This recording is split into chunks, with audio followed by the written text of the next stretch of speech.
नई शुरुआत की है कि इस अंतर्राष्ट्रीय महिला दिवस पर, क्योंकि ये लगातार प्रोग्राम चलना है मिशन शक्ति के तहत, तो उन्होंने आज रक्तदान का एक ये शिविर का आयोजन हुआ है जिसमें लगभग 25 महिलाएं रक्तदान कर रही हैं। तो मैं उन सभी महिलाओं को मैं नमन करता हूं कि उन्होंने एक संदेश दिया कि इस मिशन शक्ति के तहत कोई भी महिला कमज़ोर नहीं है, वो भी रक्तदान कर सकती है और इनका रक्त पुरुषों के काम आएगा और मेल फीमेल का नहीं, मतलब सभी के काम आएगा वो। और कुल मिलाकर के सिर्फ ये संदेश देना है कि महिला हर तरीके से मजबूत है, हर तरीके से तैयार है अपने आप के लिए, उसी के तहत ये रक्तदान, क्योंकि रक्तदान सबसे बड़ा महादान है।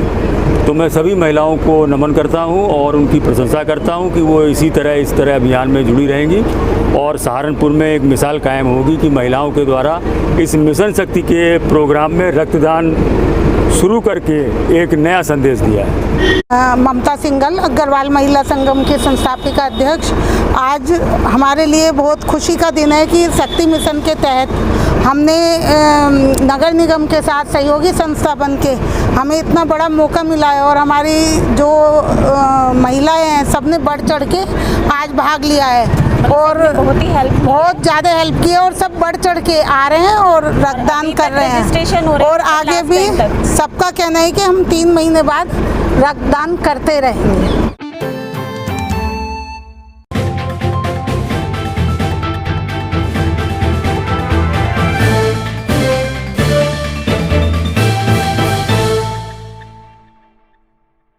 नजराना साबरी, वाइफ ऑफ मोहम्मद इस्लाम, खाता खेड़ी की रहने वाली हूँ। आज आप यहाँ किस लिए आए हैं? मैं एसपीसीटी कार्यालय में इसलिए आई हूँ कि मैं तकरीबन 1.5 साल से पीड़ित हूँ।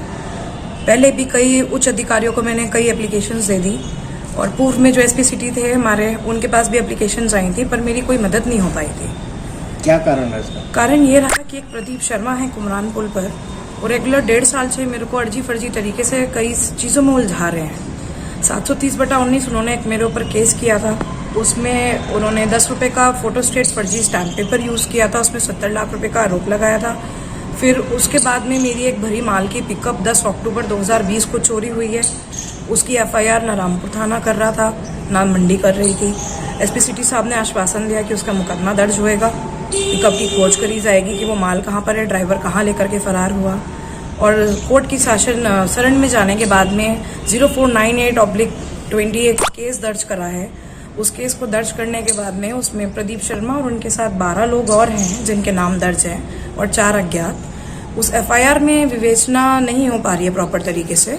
एफआईआर लगाने की बात करते हैं दरोगा जी, समझ में नहीं आता कौन सा पॉलिटिकल प्रेशर है या क्या दबाव उनके ऊपर बना हुआ है, किस अधिकारी का दबाव बना हुआ है, कुछ भी हो सकता है। तो एसपीसीटी साहब के साथ संज्ञान में उनके समक्ष बातें रखी सबूत के आधार पर, तो उन्होंने बोला कि ऐसा कुछ नहीं होगा, मैं यहाँ पर हूँ, आप लोगों की सहायता के लिए आया हूँ और आपको पूर्ण रूप से इस पर मदद दिलाऊंगा।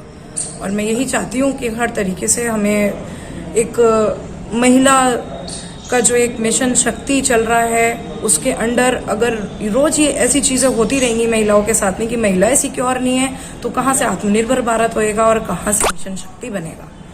तो ये सारी चीज़ों को मद्देनजर रखते हुए ये पीसी करी है।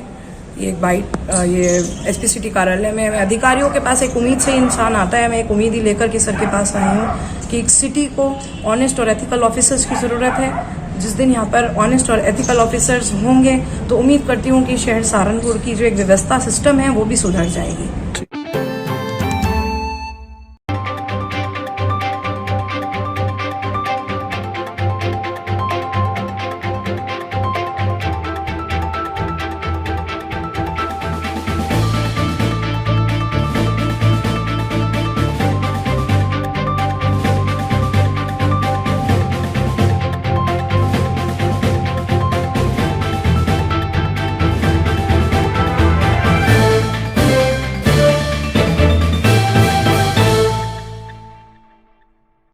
आज हम जिलाधिकारी महोदय के पास विभिन्न मांगों को लेकर के पहुंचे हैं, जिसमें हमारी पहली मांग ये है कि सरकारी कॉलेजों में कार्यरत शिक्षक अवैध रूप से कोचिंग सेंटर चला रहे हैं, जो शासन के निर्देशों के पूर्णतः उल्लंघन करते हुए चला रहे हैं।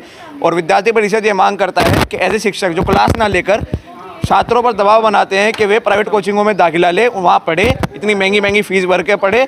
उनका हम विद्यार्थी परिषद पूर्णतः विरोध करती है और ये मांग करती है कि ऐसे शिक्षकों को चिन्हित कर उनके खिलाफ कार्रवाई हो, अन्यथा विद्यार्थी परिषद 8 दिन के बाद छापामारी अभियान चलाएगा, मुकाला अभियान चलाएगा। दूसरा जो हमारा मांग है वो ये है कि एनसीईआरटी का पाठ्यक्रम कक्षा 1 से 12वीं तक समस्त जिले के इंटर कॉलेजों में लागू हो, चाहे वह निजी संस्था हो चाहे सरकारी संस्था हो।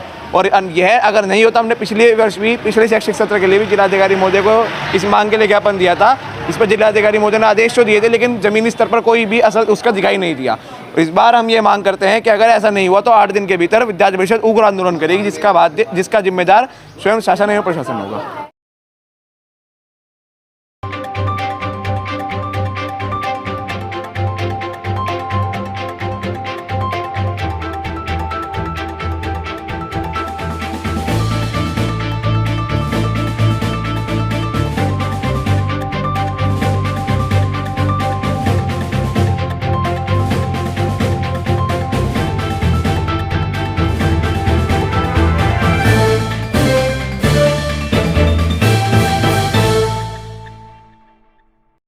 आज राष्ट्रीय लोकदल की 3 तारीख को जो किसान महापंचायत नकुड़ में हुई थी, उसकी समीक्षा बैठक यहाँ डाक बंगले पर एक आहूत की गई है।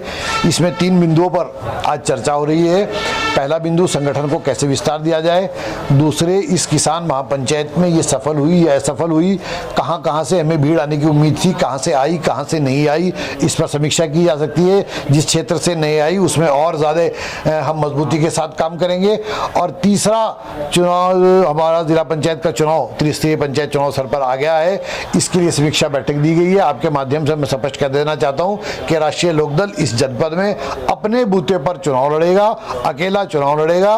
गांव की प्रधानी और बीडीसी और गांव की ग्राम पंचायत के सदस्य से हम बिल्कुल अलग रहेंगे, लेकिन जिला पंचायत के चुनाव के लिए हम बड़ी दमदारी के साथ ये चुनाव जनपद के अंदर लड़ेंगे। सभी साथियों से, सभी पदाधिकारियों से ये अनुरोध किया गया है कि 15 मार्च तक सब लोग जिला पंचायत के आवेदन अपने अपने क्षेत्र से मुझ पर जमा करा दें। 16 या 17 में एक मैं कमेटी बनाऊंगा, उसमें बैठकर उनके नामों पर विचार किया जाएगा और 18 तारीख तक सूची जारी कर दी जाएगी कि किस वार्ड से राष्ट्रीय लोकदल का परसमर्थित उम्मीदवार है और कौन पदाधिकारी किस वार्ड का प्रभारी रहेगा। उसकी ये भी हम व्यवस्था कर रहे हैं, जिससे हम ज़्यादा से ज़्यादा राष्ट्रीय लोकदल का प्रतिनिधित्व जिला पंचायत जनपद सहारनपुर में कर सकें। किन मुद्दों को लेकर आप चुनाव में लड़ने की तैयारी कर रहे हैं? किसान का मुद्दा है। आज पूरा देश किसान के साथ खड़ा है। आज जो देश हित की बात करता है, निश्चित तौर पर उसको किसान के साथ खड़ा होना पड़ेगा। जो आज किसान के साथ नहीं है वो देश के साथ नहीं है। हम किसान के मुद्दे को लेकर, बेरोजगारी के मुद्दे को लेकर, महंगाई के मुद्दे पर लेकर, युवाओं के लिए रोजगार के मुद्दे पर लेकर, पेट्रोल, डीजल और रसोई गैस की आसमान छूती कीमतों को लेकर चुनाव में जाएंगे और ये विधानसभा का सेमीफाइनल है, उसकी बुनियाद हम जिला पंचायत से रखने का काम करेंगे।